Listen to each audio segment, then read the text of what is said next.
This is Brandon Rabar, your host for today, and this is a dispatch from Daily Thunder.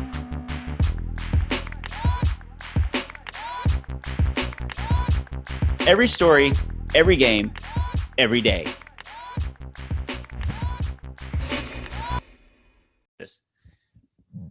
Welcome to the Daily Thunder podcast. I'm your host, Brandon Rabar, beat writer for dailythunder.com. I am joined by Ryan Woods, contributor to dailythunder.com.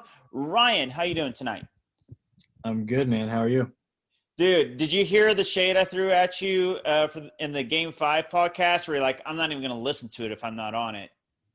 I listened just to hear if you relayed my message or not, or if you were just going to dance on my grave, that I had to go to bed early, had work in the morning, but no, you do more than your share flying solo. I'll tell you that. I will say this. You chose a good game to not be able to make the podcast on, and then you chose a great game to return to the podcast on. Game 6 was a phenomenal game. The Thunder – oh, by the way, thank you. I appreciate the kudos there. I realized I didn't say thank you. Seemed rude. Listeners can be like, that dude didn't even appreciate him saying that. So there. But this Thunder team, I've said it time and time again, and maybe it sounds like just me being a huge homer on Twitter. I can't decide. But I've said over and over again, this team fights. That's what they do. I'm not surprised at all that they were down 2-0, then clawed back to 2-2. They were down 3-2 and facing elimination tonight, and they tied it up at 3-3 and forced the Game 7. This team fights when backed into a corner all season long. We have enough proof. Like, it happens once, twice, 3 times. You could say it's a coincidence or that's just kind of fluky. But this is just what this Thunder team does, and they did it again on the biggest stage in the biggest moment tonight. What a game. I mean, what a game. There were multiple times I thought it just isn't their night.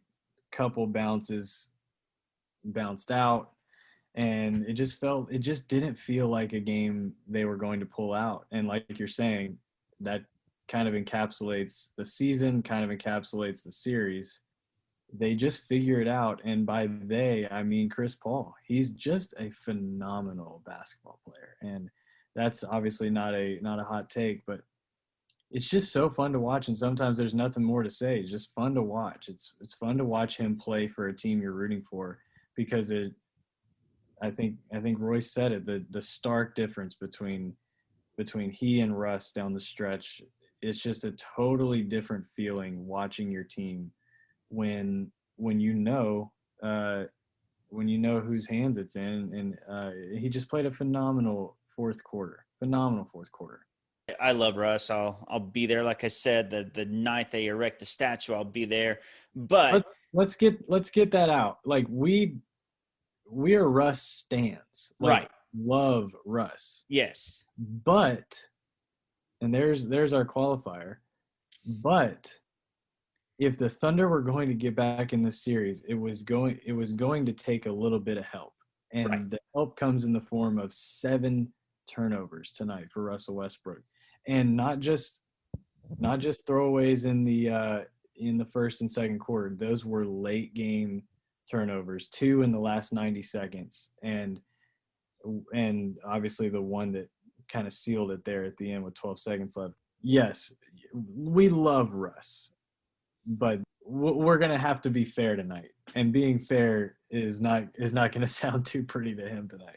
Yeah, here's the deal. Russ had an overall good game when you look at just like his raw numbers. 17 points, 8 of 15 shooting, 1 of 2 from 3, 4 rebounds, 3 assists. You'll take all that. But it was those 7 turnovers. And like you said, when they happened, 2 turnovers in the last 90 seconds, that's just huge.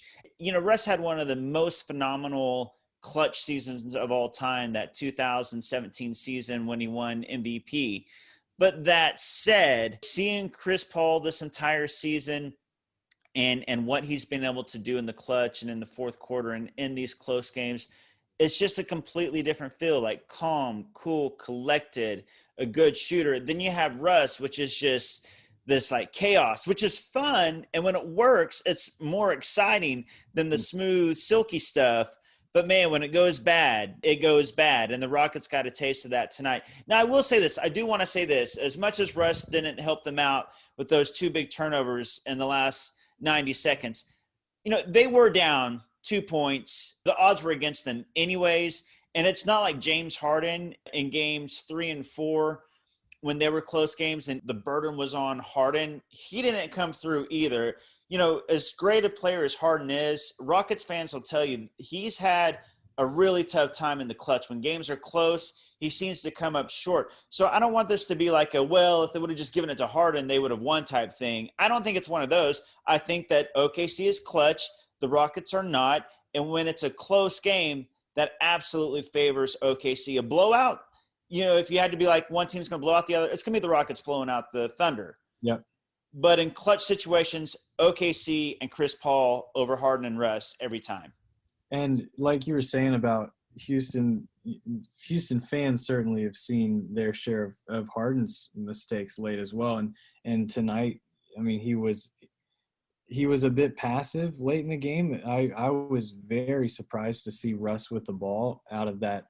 I guess they challenged the foul on Chris with 12 seconds left, so they didn't call a timeout there, but after the free throws. But they had a timeout to set things up during the challenge, and to see Russ bring the ball down was surprising.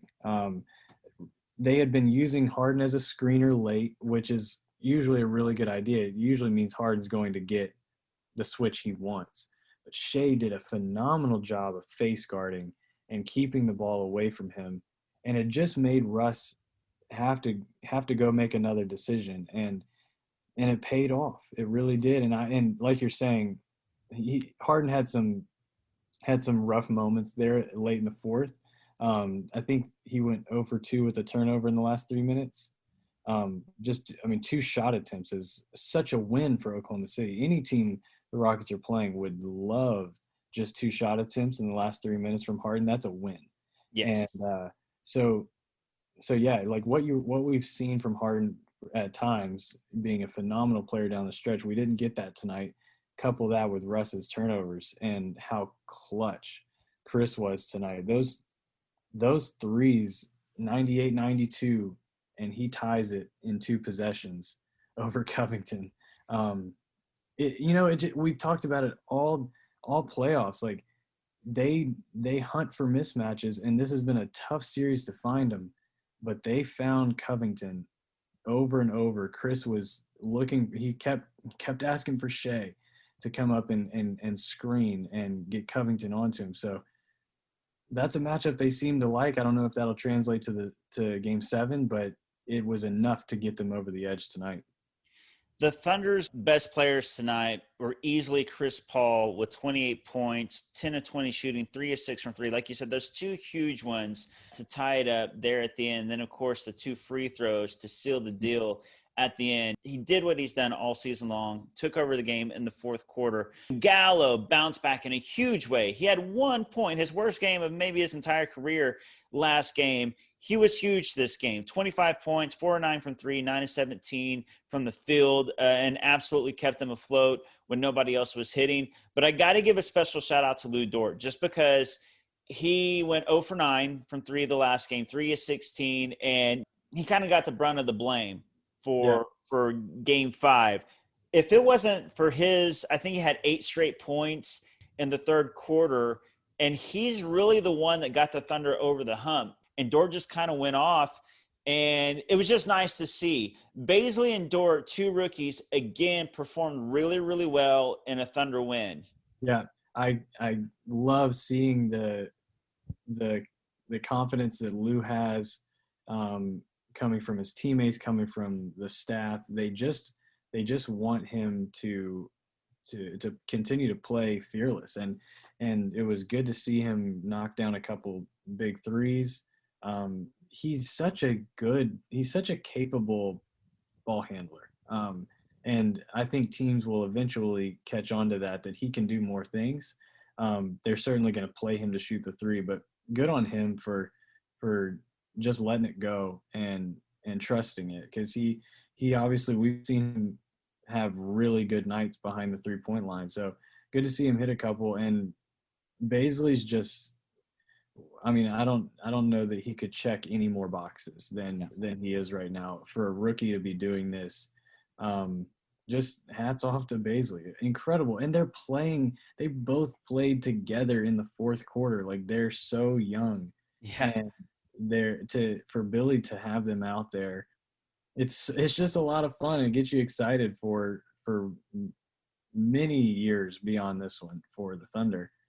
So yeah, good on those two guys. And Gallo, like you said, just a huge third quarter. Like it felt teetery, just like the last game. It felt like that could have gone to 14, 15 points had he not just hit those shots to keep them close. So a huge bounce back from Gallo. And one last thing I want to say, Baisley had 8 points on 2 shots, was just ridiculous. That's like James Harden efficiency. Yeah. And then just to show you kind of, Chris Paul talked about it in the post game, how every game is just kind of a different story, takes on its own life.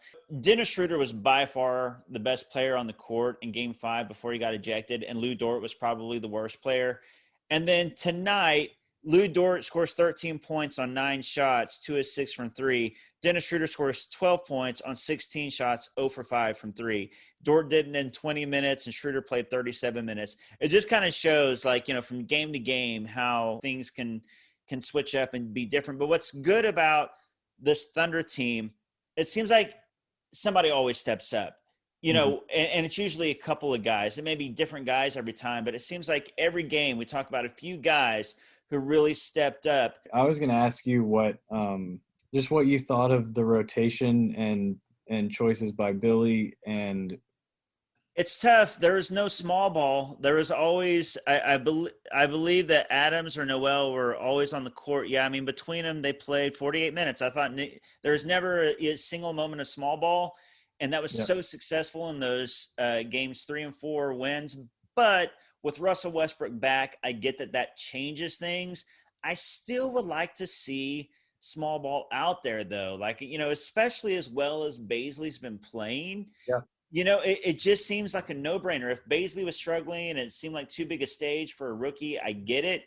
He's the youngest player in the playoffs. That is incredible to see what he's doing. I would love to see a lineup where basically Baisley takes Steven's spot, and then either Schroeder or Dort, or like we've talked about, Dort or Schroeder takes the Adams spot. But any 5 of those 6 guys between CP3, Shea, Schroeder, Dort, Baisley, and Gallinari, some small ball. But I don't think Billy's going to do it now that Russ is back. I don't either, and I think we can put to bed, like, any lineup we haven't seen yet, we're not going to see. Right. And if Oklahoma City's going to win, they're going to win big. And if they're going to lose, they're going to lose with a big on the floor. And that's that makes me want to pull my hair out, especially when they continue to spot Houston leads. And I mean, they've lost every first quarter, and it seems like they come out of halftime dead. And so I'm curious to see if Baisley, he played more minutes than Noel did tonight. And I think he's earned even more. I think he's earned, like we've said it, I think he's earned a spot or just a look at the 5 next to Gallo and the 3 guards. But like you're saying, like it's probably not going to happen at this point. But I was curious to see what you thought of, if you thought, because I feel like I'm looking at a different game than I feel like I have 3 heads asking for one less big. And so I was curious to see if you thought the same thing, or if you love the fact that we're playing big with Noel and Adams. No, I don't. I mean, I get that Adams, has been controlling the boards, but we're still losing the minutes that Adams is out there. He was a -4 tonight. We were a +6 in Noel's minutes. The craziness was Chris Paul was a +20 in 40 minutes. So that means that the Thunder were a -16 in the 8 minutes that he was off the floor. That's why when you hear what should the Thunder do in the future, it all depends on Chris Paul. Yeah. If Chris Paul stays, the Thunder are too good to tank. Yep. And if Chris Paul is traded, you got to go full tank because, this Thunder team isn't going to do anything. As great as Shea's going to be, and, we love Dort and Baisley and their future, and Schroeder's great and Adams great and all that stuff. And Gallo, I think we all know that he's likely gone unless they want to run it back. But it all goes back to Chris Paul and whether or not he's staying. And that just kind of shows it out. I mean, I know there's been other games where he was a big negative, but I think you see his impact on this team. But Baisley, I want to say this too. He had 9 rebounds in 22 minutes. And to me, that's just further. He's a great rebounder. Yeah. And let's see. Noel had 2 rebounds and Baisley had 9. He's a better rebounder than Noel. And that's why I think he can play the 5. I mean, I don't get it. I mean, you're just kind of playing with fire every time those starters go out there and get into a hole. So I don't know why you wouldn't at least try switching it up. I'm 100% with you. And the way Baisley, he's good at just following a guard into the lane and contesting. He contests without fouling way more than Noel does. And so seeing him track guards into the lane and giving a good contest, he was step for step with Gordon multiple times, put up a good contest without fouling, and did the same with Russ. He's just an intelligent defender. He's super long, really springy, and like you're saying, he skies for these rebounds. Yes. Even the routine ones, and I'm like, he looks like Diallo out there jumping. And so yeah, I mean I think his future could be permanently at the 5. I'm not going to say for sure yet, but it does seem like he has real potential at playing the 5, either in normal lineups, who knows what the league looks like in 4 or 5 years, or in smaller lineups. I'll say this. If he adds some more meat to his bones, which he's obviously going to, he just turned 20 years old. He's going to add more. I think he would be a phenomenal 5. And, the way that the NBA is going, if you got a guy that's 6'9", but can shoot and can handle and can play make and can drive at the 5, you can just kind of lock in Shea at the 1 or 2 and Baisley at the 5. And then let's say that Dort improves, he's your 2 or 3. If the NBA continues to go smaller, Baisley at the 5 would be a lot of fun. Yep. And I would love for Baisley to watch nothing but Draymond tape over the offseason, because except for his shooting tape. Sure. Well, except for that 1 year. Yeah, that's true. If he would look at the way that Draymond accepts a lot of space and moves into the lane and makes plays, he's such a smart player. Yep. And even in those, if you go back and see those 2 threes by Dort, both assists, Baisley, getting in the lane and finding, and he's looking at the big. He's trying to throw the alley-oop pass. He really wants it, and it gets taken away, and then it's right back out to Dort. He makes the right play. I love his reads. I love what he's looking for, and that he doesn't force it when it's not there. He's a very, very smart player, like you say, to be 20 years old. And yeah, I think he could potentially be a very good player, a very good starter. And I think like you're saying, if Gallo moves on, I think Baisley's in for a ton of minutes next year. Would you trade Baisley for Brandon Clark right now, straight up? No. Simply because of the age difference. I think to put Baisley on Shea's timeline, but Brandon's real good. If you were asking me if you asked me 2 weeks ago and I could have him for the whole playoffs, Brandon Clark is sick. Right.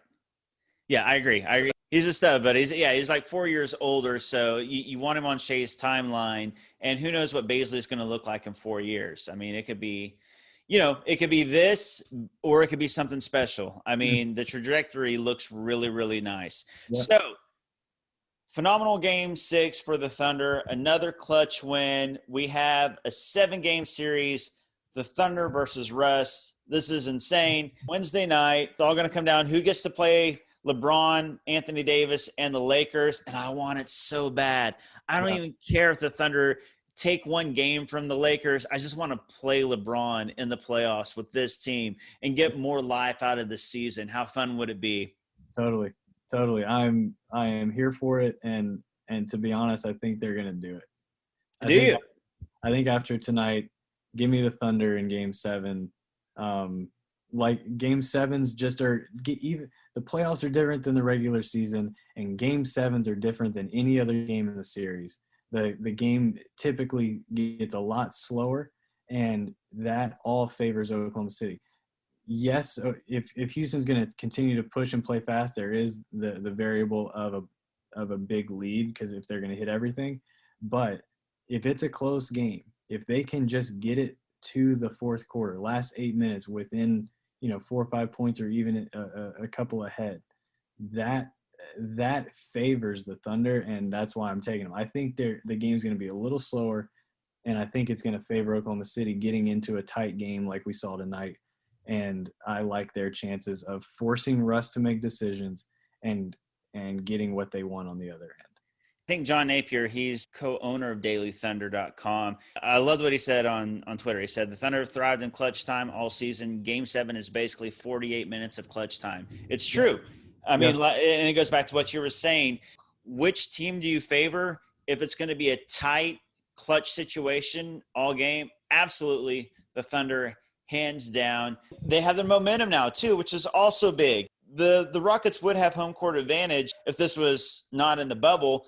But, of course, no home court advantage, although each home team has won every game. But, you know, right. I think that favors OKC as well. You want to know why? Because I'm like a probability kind of guy. I'm like, what are the chances that every single home game in a non-home series where neither team actually has home court advantage, what are the chances that every home team would win? Not very big. So give me the Thunder just for that reason alone. Yep. And we would be doing – every listener a disservice if I didn't read this tweet before we got off. This is from Worldwide Wob. Westbrook's best playoff game for the Thunder in years. Yikes. I read it and it melted my face. There was just so much Russ narrative to begin this series, and for that game to transpire like that, the next 48 hours will be a lot of fun. I'll say this. I had a lot of good Russ jokes in my canon, but I just couldn't empty the shell. My love for Russ, I just like this probably get a lot of likes, but I'm not gonna sell out for those likes. I'm gonna keep it in. I'm gonna keep my integrity and my honor. But they were in there. Just know, Ryan, that I had some good ones. You're a better man than me, and I'm sure Russ will thank you for it one day. Oh man. I'll say this. Let me end the show saying this. As much Russ slander as we're going to hear in the next couple of days, the dude is still coming back from a serious quad injury, and in less than ideal circumstances with the bubble, and and we know from being Thunder fans that Russ not at full strength is not a good thing, because he tries to do a little bit too much, and his motion is probably even higher than normal because he's playing the Thunder.